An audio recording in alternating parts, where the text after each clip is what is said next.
The video I'm finna react to is another Swoozie. This is Fast and the Curious 2. Didn't know that was the one. You find my channel first time, make sure you like, comment, subscribe, and share this on social media, man. Follow me on Instagram. @DeundreHudson_kid_. Leave a comment down below. Let me know when you're reacting next, man. Shout out to all the shouting ninjas out there. I also have a Cash App. Donate to the channel link for the description below. I like Swoozie's story times. His story times a lot better than mine. I ain't gonna lie. Probably because he lived more exciting in my life than me, but I digress. Or maybe it has something to do with the animation. but anyway though, J. Cole, no light is better than yours. I can't let's get you know what, Swoozie videos is always crazy. Enough of always talking, man.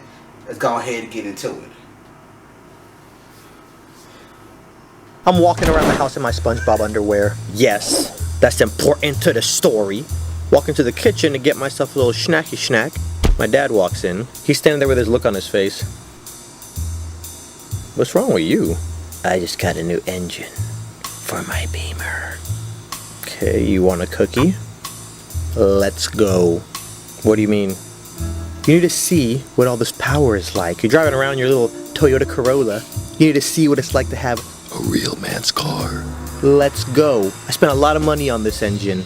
Okay, let me go put some pants on. Let's go. Dad, I'm not getting in the car in my underwear. You're not getting out of the car. You're getting in the car, driving up the street, and coming back. Okay, I'm just gonna get the keys. Now my dad is the chillest dude I know, and it takes a lot for him to get this aggravated this quickly. So I'm like, okay, fine. I'll get the keys. You still gotta walk from my house to the car, and the neighbors could possibly see you. Open the front door, peek out. No TMZ. I start sneaking to the car like this is Metal Gear Solid.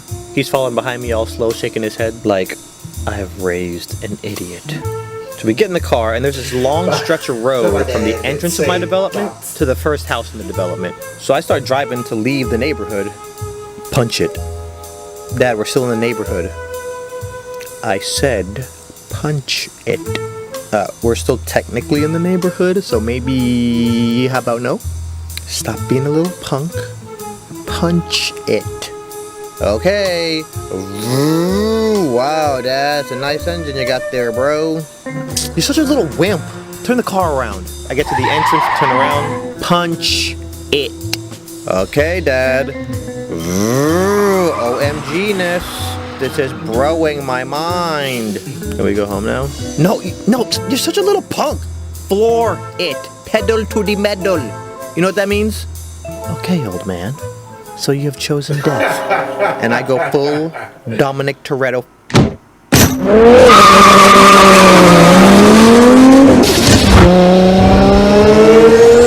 I glance over at him and he's like, get to the entrance, turn around. Get to the first house, turn around.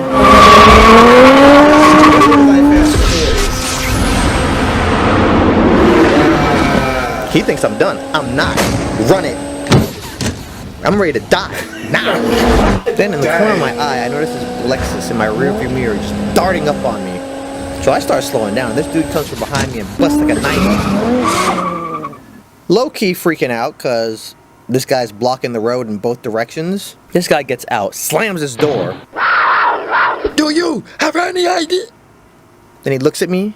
And he sees me in my extra medium SpongeBob tidy whities.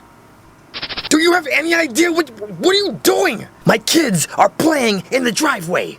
There are like huge veins bulging out of this dude's neck. But what made this even more scary is this dude looks like the office nerd that never speaks. If you saw him at work and you were like, "Hey Todd, how's it going?" He'd be like, So this guy's yelling at us, but there's one key thing he didn't know. My dad is from Trinidad. Never run up on a Trini who's lived in New York. So then he awakens my dad's inner crazy person. This is a private road. I can drive as fast as I want. I can do whatever I want. So then it's just a yelling competition at this point. It's a private road. But my kids. It's a private road. But my kids. And I'm in the middle like... So while all this is going on, in my head, I'm just waiting for my dad to jump out the car because I know that's what's next. And I'm praying to God that doesn't happen. Because if he jumps out the car, I'm gonna have to jump out the car and pull him off with this dude. Because I already know how that story's gonna end. And then what happened? Well, then we left Bible study and we pulled into our neighborhood and there were these two guys fighting. No, nobody cares about that part. Tell us about the crackhead. Oh yeah, there was this crackhead in the middle of the street dancing and cheering them on, and he was butt naked. It was Swoozie from YouTube. You heard it here first, ladies and gentlemen. All YouTubers are on crack. Bruh. Back to you guys in the studio. So I'm here just giving my dad this look like, please don't get out of the car.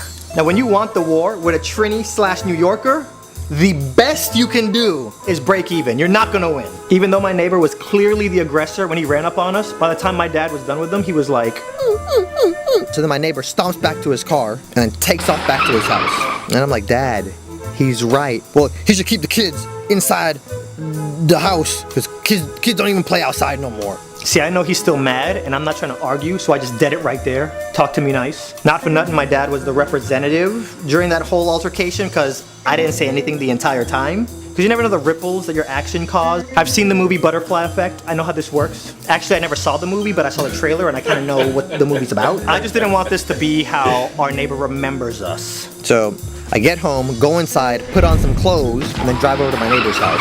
I pull up and his kids are still outside. Get out of the car and I kind of see that his garage is open. So I start walking to the garage. His son is in the grass playing with a ball, and as soon as he sees me, he's like...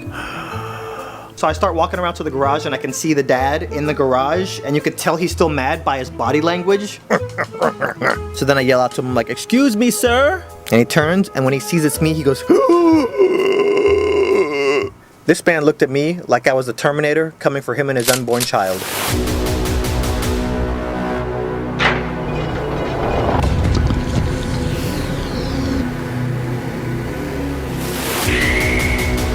So I was like, think fast, talk fast. Sir, no.